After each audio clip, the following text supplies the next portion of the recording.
नमस्कार. मी अजिंक्य राहण. आज मी थोड्या वेगळ्या विषयावर बोलणार आहे, पण तो विषय आपल्या सगळ्यांसाठी फार महत्वाचा आहे, म्हणजे शेतकरी. गेले अनेक दिवस महाराष्ट्राच्या बऱ्याचशा भागांमध्ये अति पाऊस झालेला आहे आणि त्या पावसामुळे शेतकऱ्यांचं बरंचसं नुकसान झालेलं आहे आणि होत आहे. हे आपण सर्वांनी वाचलंच असेल आणि ऐकलंही असेल.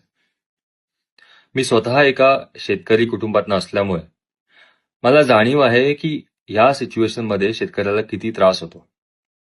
वर्षानुवर्ष शेतकरी शेतामध्ये मेहनत करत असतो आणि जे काही आपल्याला आपल्या ताटात असतं, आपल्याला जेवायला मिळतं, हे शेतकऱ्याच्या मेहनतीमुळे. सरकार आपल्या परीने मदत करतच आहे, पण मला असं वाटतं की आपल्या प्रत्येक माणसाची एक जबाबदारी आहे की आपण शेतकऱ्याच्या पाठीशी उभं राहणं. आपल्याकडनं जी काही मदत करता येईल, जो काही सपोर्ट करता येईल, तो नक्की करावा. माझ्या परीने, माझ्या बाजूने मी नक्कीच मदत करतोय. पण मला प्रत्येक माणसाला हेच सांगायचं आहे की या सिच्युएशनमध्ये आपणही आपल्याकडनं जी मदत करता येईल, जो सपोर्ट करता येईल शेतकऱ्याला, तो नक्की करावा. कारण हीच वेळ असते शेतकऱ्याला आपल्या सगळ्यांची गरज आहे.